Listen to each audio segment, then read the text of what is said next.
महाराजांचा राज्याभिषेक हा इतिहासातील अत्यंत महत्वाचा भव्य दिव्य असा क्षण होता आणि त्या क्षणाचा एकमेव समकालीन साक्षीदार म्हणजे ब्रिटिश अधिकारी हेनरी ऑक्सेंडेन ह्या अधिकाऱ्यानं प्रत्यक्ष राज्याभिषेक सोहळा अनुभवला असून त्यानं तो आपल्या दैनंदिन डायरीमध्ये लिहून देखील ठेवलाय.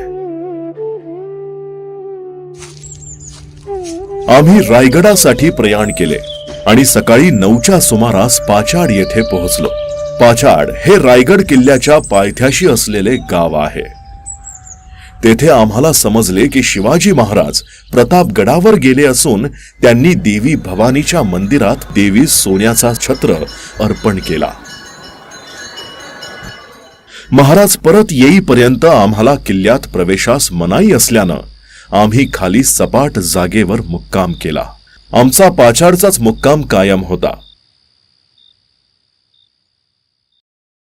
प्रचंड उकाडा आणि त्रास होत होता. मात्र संध्याकाळी महाराज प्रतापगडहून परतल्याचा आनंददायक संदेश मिळाला.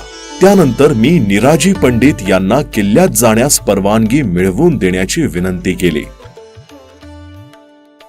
आम्हाला अखेर किल्ल्यात प्रवेशाची अनुमती मिळाली. महाराजांनी आमच्या मुक्कामासाठी एक इमारत नेमून दिली. आमचे निवासस्थान महाराजांच्या राजवाड्यापासून साधारण 1 मैल अंतरावर होते. तेथे आम्ही शांतपणे विश्रांती घेतली. निराजी पंडितांच्या प्रयत्नामुळे आम्हाला महाराजांचा दरबार मिळाला. राज्याभिषेक व विवाह सोहळ्यांच्या कामामुळे ते अत्यंत व्यस्त असूनही त्यांनी आम्हाला भेटण्यास वेळ दिला.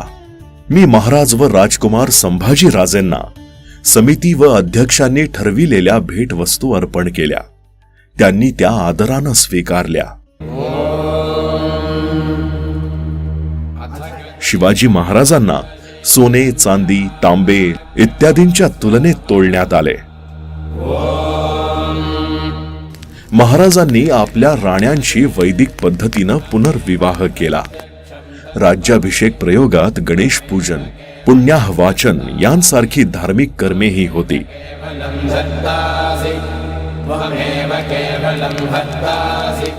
राज्याभिषेक प्रयोगानुसार या दिवशी इंद्र शांती विधी व ऐशन याग झाले.